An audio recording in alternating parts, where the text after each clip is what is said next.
ये भाई इनको पत्रकार किसने बता दिया, बताइए। बाबा साहब का अपमान किसने किया है, बोलिए किसने किया है?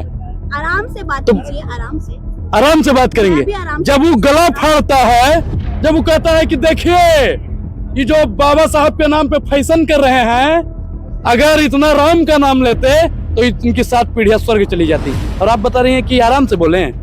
भाजपा वालों को कहे आराम से नहीं बुलवाती हैं आप, कहे नहीं बुलवाती हैं, बोलिए।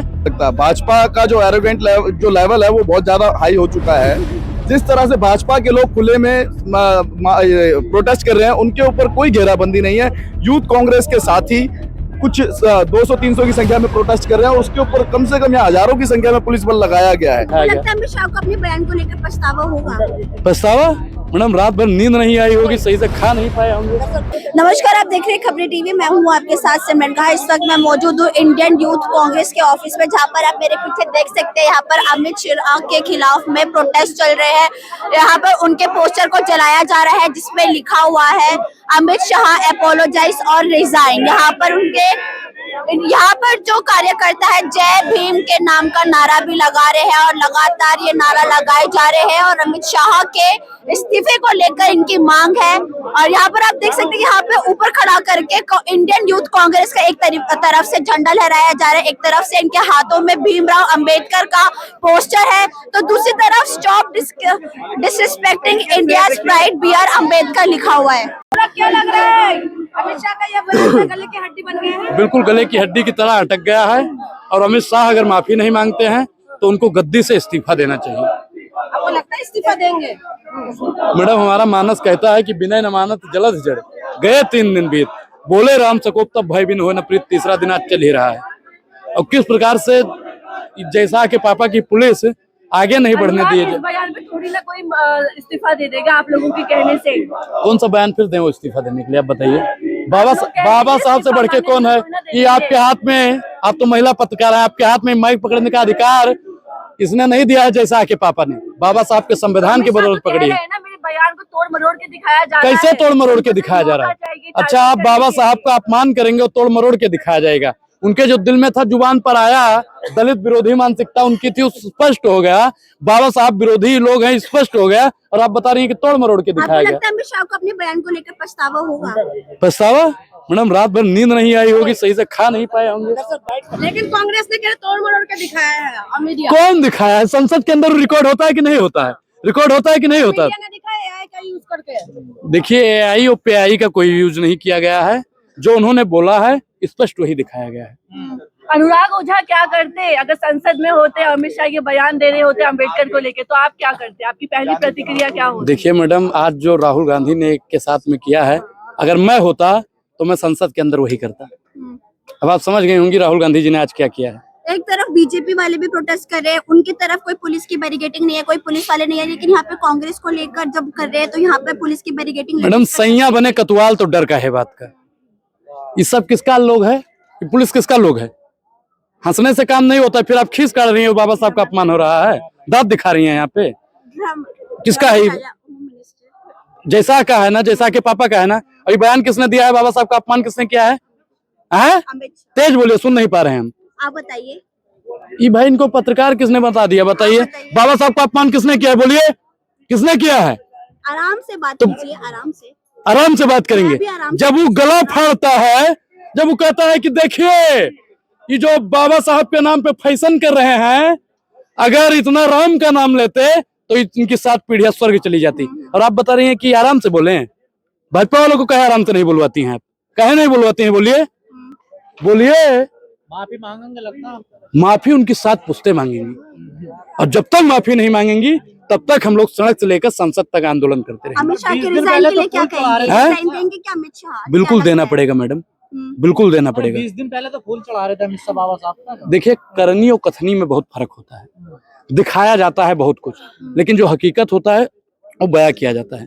अरे बीजेपी वाले कह रहे कि कांग्रेस माफी मांगे, कांग्रेस ने अपमान किया है भीमराव अंबेडकर का। कैसे? नेहरू ने अपमान किया है, लगातार भी जंतर मंतर में। हाँ, आप एक चीज बताइए, महाराष्ट्र में किसने लोकसभा में भेजा? किसने भेजा था? चुनाव किसने लड़वाया था, जितवाया था? बताइए। आपने या इन्होंने लड़वाया था? बताइए। 400 पार कर दीजिए, संविधान बदल देंगे। किसकी पार्टी के लोग ने बोला था? बोलिए बोलिए। काफी समझदार हैं। तो भाजपा वालों के अंदर जो मानसिकता है वो तो आप सब लोग जानते हैं। भाजपा की जो मानसिकता है, मनुस्मृति की मानसिकता है, वो फिर से वर्ण व्यवस्था लागू करना चाहते हैं। कांग्रेस मौलवी स्मृति बनाने के लिए देश को तैयार है। कहाँ लिखा है? बीजेपी देखिए, बोल रही है, बीजेपी सुधांशु त्रिवेदी बोल रहे हैं, उनके प्रवक्ता देखिए भैया, मैं बहुत खराब आदमी हूँ, मैं बहुत खराब आदमी हूँ और गांव से गोंडा से आता हूँ। मैं कुछ उल्टा सीधा बोल दूंगा तो आप लोगों को बुरा लग नहीं जाएगा। तो बीजेपी बोल रही है ना। संविधान पढ़े हो ना? संविधान में कहाँ लिखा है मौलवी राष्ट्र बनाने की बात हो रही है, मौलवी स्मृति बनाने की बात हो रही है? अरे आप कभी राहुल गांधी ने बोला, कभी राहुल गांधी ने बोला, कभी प्रियंका गांधी जी ने बोला, श्रीमती सोनिया गांधी जी ने बोला, या इससे पहले राजीव गांधी जी ने बोला था? अगर अमित शाह माफी नहीं मांगेंगे, इस्तीफा नहीं होगा तो क्या कर लेंगे आप लोग? क्या कर लेंगे? क्या कर लेंगे? हाँ, क्या कर लेंगे? तो हम फिर बताएंगे आपसे। बताइए। आज ही बता दें क्या कर आपको, लेंगे? आज ही बता दें आपसे, बताइए ना, बताइए। आज ही आप बता दें आपसे। देखिए, हम लोग बहुत शातिर मानसिकता से काम करते हैं। हम लोगों को जो करना होता है ना, चिल्लाते नहीं हैं उनकी तरह कि 2 करोड़ रोजगार देंगे, महिलाओं को सुरक्षित करेंगे, अग्निवीर को परमानेंट करेंगे, बोलता था ना भाजपा वाला। और हम लोग जहां से भाजपा सोचना बंद करती है, वहां से हम लोग सोचना शुरू करते हैं, क्योंकि हम लोग चाहते हैं ये देश विश्वगुरु बने, सशक्त बने। इस देश में ब्राह्मण और दलित एक साथ उठे बैठे, लेकिन इनकी मानसिकता क्या है कि दलित दलित रह जाए, पिछड़ा पिछड़ा रह जाए, आदिवासी आदिवासी रह जाए, महिलाओं का उतना ही शोषण हो जितना 1000 साल पहले होता था, दलितों के गले में हंडी और कमर में झाड़ू लटका दिया जाए। यह अमित शाह की मानसिकता है जो परसों संसद के अंदर झलक कर आएगी। आपका ये सम्मान नहीं करते थे वो इसलिए कह रहे हैं क्योंकि कांग्रेस के कार्यकाल में कभी उन्हें भारत रत्न नहीं दिया गया। बीजेपी शासित कार्यकाल में उन्हें भारत और कांग्रेस ने माना भी है कि देरी हुई है। हाँ दिखाइए कहाँ पे माना है। अरे आपके लोग कह रहे हैं हाँ देरी हुई है, हमसे हम नहीं दे पाए थे। देखिए, हमने जितना बाबा साहब का सम्मान किया उतना इस देश की किसी पार्टी ने नहीं। हम लोग बार बार बाबा साहब को ही आगे रखते हैं, लेकिन ये लोग किनको रखते हैं? मनु को रखते हैं। ये लोग किनको रखते हैं? हमारे हाथ में संविधान जब होता है बाबा साहब का, और उनके हाथ में क्या होता है? उनके हाथ में क्या होता है मैडम, आप लोग जानती हैं? हाँ, है? जोश में बोलो, ठंडे पड़ गए हो लगता है। देखिए मैडम, ठंडा कौन पड़ा है? कल देखी होंगी ऐसा। देखिए, हम लोग चाहते हैं अगर आप कहते हैं तो इस्तीफा दे देंगे, लेकिन क्या इस्तीफा देने से सब कुछ ठीक हो जाएगा? कौन कल विधवा विलाप कर रहा था बताइए? अमित शाह जी। अमित शाह जी कर रहे थे, जो तड़ी पार हैं। अगर संविधान नहीं होता, बाबा साहब नहीं होते, तो उस तड़ी पार को कोई गृह मंत्री नहीं बनाता। वो तो कह रहे हैं सुनिए, चाय बेचने वाला कभी प्रधानमंत्री नहीं होता, गाय चराने वाला यानी गाय वाला कभी उत्तर प्रदेश का मुख्यमंत्री नहीं होता, मठाधीश कभी मुख्यमंत्री नहीं होता। तो बाबा साहब क्या थे और क्या लोगों को बना दिए, ये मानना चाहिए। बाबा साहब का एहसान है, तभी वो नकली चाणक की गंजाए मैडम, गंजा की दलाली कहे कर रही हैं, गंजा की दलाली कहे कर रही हैं। मंत्री के लिए आप गंजा इस तरीके के शब्दों का इस्तेमाल कर रहे अच्छा, हैं। बाबा साहब का वो अपमान करेगा, वो अपमान करेगा। देखिए, वो बाबा साहब का अपमान करेगा। देखिए, वो बाबा हाथ मत लगाइए। देखिए मैडम, अम्बेडकर की बात करते वो हैं बाबा साहब का और अपमान करेगा। वो बाबा से हाथ लगा रहे हैं। हाँ? अच्छा, आवाज आज आज आप आ गई, फिर उसी पर आ गई ना, आ गई ना, उसी पर आ गई ना, उसी पर आ गई ना। देखिए, अब ये क्या कर रहे हैं कि अमित शाह, देखिए अम्बेडकर पे आ गई ना, अम्बेडकर पर आ गई ना। देखिए, जब दिक्कत आती है तब अम्बेडकर पर ही आते हैं। बोलना सीख लीजिए। हम बोलना जानते हैं, आप सिखाएंगे, ये आप सिखाएंगे, ये आप सिखाएंगे, ये आप सिखाएंगे, ये आप सिखाएंगे, ये आप सिखाएंगे, ये आप सिखाती हैं, ये आप सिखाएंगे, नहीं आप सिखाएंगे, आप सिखाएंगे, ये आप सिखाएंगे, नहीं आप सिखाएंगे, आप सिखाएंगे। हमसे ज्यादा बाबा साहब का देखिए, महिलाओं का हम लोग सम्मान करते हैं, हम लोग महिलाओं का सम्मान करते हैं, महिलाओं का सम्मान करते हैं, लेकिन अगर भाजपा की पत्रकार आएगी। अच्छा, ये आप भी डिसाइड करने लगे भाजपा का? बिल्कुल, अमित शाह की चापलूसी कर रही हैं। और भी तो पत्रकार, सुनिए मैडम, अच्छा नहीं होगा फिर आपके लिए। सुनिए, और भी लोग हैं यहाँ पे, 20 पत्रकार खड़े हैं।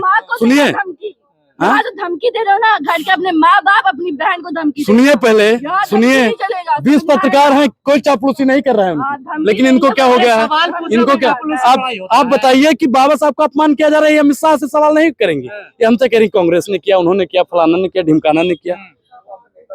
नहीं तो माफी मांगने के लिए क्या करवाने वाले हैं आप लोग? देखिए, हम लोग बता दिए, अभी अल्टीमेटम दिए ना, अभी पुतला ही जला है, तो कहीं ऐसा ना हो कि फिर अपना आराम से घर बैठ जाएंगे, होना जाना। 4 दिन बाद फिर मिलिएगा, 4 दिन बाद फिर मिलिएगा, फिर अनुराग ओझा बाबा साहब पे ही बोलेगा। तब तक के लिए क्रांतिकारी जय भीम। आपका नाम क्या है? मेरा नाम खुर्रम सिद्दीकी है। और आपका? मेरा मुकेश भाई। आपको क्या लगता है जो अमित शाह ने अपना बयान दिया था उस चीज को लेकर क्या वो माफी मांगेंगे? मांगना चाहिए और माफी मांगेंगे क्या? क्वेश्चन मार्क क्यों है इसके अंदर? माफी मांगना चाहिए ना। देश संविधान से चलेगा और संविधान के निर्माता का जो अपमान जिस तरह से खुले संविधान अपने संसद में हुआ है, इसमें क्वेश्चन मार्क क्यों? इसमें माफी मांगना ही चाहिए उनको। आपको लगता है कि अमित शाह को अपने बयान को लेकर पछतावा होगा? देखो, ये मैं नहीं कह सकता। भाजपा का जो एरोगेंट जो लेवल है वो बहुत ज्यादा हाई हो चुका है। जिस तरह से भाजपा के लोग खुले में प्रोटेस्ट कर रहे हैं, उनके ऊपर कोई घेराबंदी नहीं है। यूथ कांग्रेस के साथी कुछ 200-300 की संख्या में प्रोटेस्ट कर रहे हैं और उसके ऊपर कम से कम यहाँ हजारों की संख्या में पुलिस बल लगाया गया है। आप इसी से समझ जाइए कि देश में जो भी आवाज उठाएगा भीमराव अंबेडकर के संविधान के साथ मिलकर, उसकी आवाज को दबाने और कुचलने का काम किया जाएगा।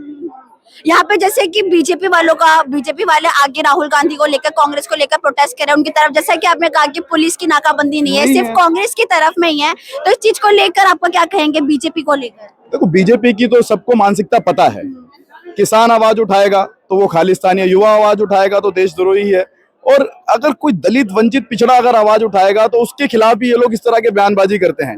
संविधान के निर्माता भीमराव अंबेडकर साहब को दुनिया जानती है। ये हिंदुस्तान की बात नहीं कर रहा, मैं पूरे विश्व की बात कर रहा हूँ। दुनिया जानती है कि कितना खूबसूरत उन्होंने संविधान दिया। उस संविधान की रक्षा कर रहे राहुल गांधी जी को लेकर जिस तरह से उन्होंने भीमराव अंबेडकर साहब का अपमान किया है, इससे भाजपा और अमित शाह जी का मानसिक लेवल पता लगता है कि किस स्तर पर ये देश को ले जाना चाहते हैं और किस तरफ ये देश को ले जाना चाहते हैं। ये गोडसे का देश नहीं है, ये गांधी जी का देश है, ये भीमराव अंबेडकर साहब के संविधान वाला देश है। इसके अंदर आप आज भी मनुस्मृति के साथ चलना चाहते हैं, ये नहीं चल पाएगा देश के अंदर। दिल्ली में विधानसभा चुनाव आएंगे, अमित शाह का वैसे बयान को लेकर क्या जो दिल्ली में जो ज्यादातर मिडिल क्लास फैमिली भी है और लोअर कास्ट वाले फैमिली भी है, तो इन सबको देखकर क्या दिल्ली की जनता बीजेपी को चुनेगी? मैडम, एक बात बता देता हूँ, आप शायद दिल्ली से हैं तो आपको बता देता हूँ, अमित शाह की दिल्ली में पुलिस है, केंद्र शासित राज्य है ये, और जो पुलिस है वो केंद्र के अंडर में है। आप बता दीजिए कि पिछले 5-10 सालों में जब से अमित शाह जी गृह मंत्रालय संभाल रहे हैं, दिल्ली की स्थिति क्या हुई है? चोरी चकारी बढ़ रही है, लूटपाट बढ़ रहा है, क्राइम हो रहा है, महिलाओं के प्रति उत्पीड़न हो रहा है। इसमें अमित शाह जी का स्टेटमेंट कहाँ आता है? और आप अमित शाह जी के तौर पे दिल्ली की विधानसभा आप देख रहे हैं, तो आप बता दीजिए कि अमित शाह जी का दिल्ली के अंदर क्या ही रोल रहा है 10 सालों के अंदर, जो दिल्ली में आम जन जो है विधानसभा में इसको अमित शाह जी को वोट करेंगे या फिर बीजेपी को वोट करेंगे। आपको क्या लगता है कि उनके इस बयान को लेकर अमित शाह क्या उनको कुछ शर्मिंदगी महसूस हो रही है, या फिर वो अपना बयान, जो भले ही माफी नहीं है, अपना बयान वापस लेना चाहेंगे? बिल्कुल लेना चाहिए। मैं तो पहले भी बोला कि इसमें क्वेश्चन मार्क नहीं होना चाहिए। उन्होंने इतने बड़े हमारे देश के लीडर नेता का अपमान किया, जिन्होंने खूबसूरत संविधान दिया, सबको बराबरी का हक दिया, और राजनीति से हटके घमंड को साइड रखते हुए उनसे माफी मांगनी चाहिए कि भाई ये हुआ है और उसके लिए माफी मांगता हूं, और भरी लोकसभा में माफी मांगनी चाहिए ताकि पूरा देश उस माफी को देखे। आप बताइए, आपका क्या कहना है इस चीज को लेकर? जब से बीजेपी आई है यहाँ पर ऑल इंडिया के अंदर लूटपाट नहीं हो चुकी है, बहुत ज्यादा महंगाई बहुत ज्यादा हो चुकी है और बेरोजगार हो चुका है सब, आप देख रहे हैं। तो क्या लगता है अमित शाह माफी मांगेंगे भी और अपना रिजाइन भी देंगे अपना। तो हमारे यहाँ पर इंडियन यूथ कांग्रेस के प्रवक्ताओं से बात हुई है। यहाँ पर जो कांग्रेस के प्रवक्ता है वो ज्यादा बहुत उनकी जो नेचर में एक गुस्सेलपन दिखेगा, क्योंकि जिस हिसाब से उन्होंने BR अम्बेडकर को लेकर, कांग्रेस को लेकर और राहुल गांधी को लेकर जो बयान दिया है, उससे कांग्रेस पार्टी के कार्यकर्ता यानी कि इंडियन यूथ कांग्रेस के कार्यकर्ता काफी नाराज है। और वहाँ पे जो दूसरी तरफ बीजेपी वाले ने भी अलग से प्रोटेस्ट कर रहे थे, लेकिन उनकी तरफ सबसे बड़ा सवाल तो ये उठता है कि उनकी तरफ में कोई बैरिकेडिंग नहीं थी, कोई पुलिसकर्मी खड़े नहीं थे। और यहीं पर अगर मैं बात करूँ तो हमारे जस्ट पीछे में ही बैरिकेडिंग कर रखा है, हमारे जस्ट पीछे में ही 10-20 कम से कम 30 तक के तो पुलिस वाले होंगे जिन्होंने बैरिकेडिंग करके वो पूरा रास्ता रोक रखा है कांग्रेस कार्यकर्ताओं का। इसके साथ मैं सिमरन विद कैमरा पर्सन सोहेल, खबरी TV।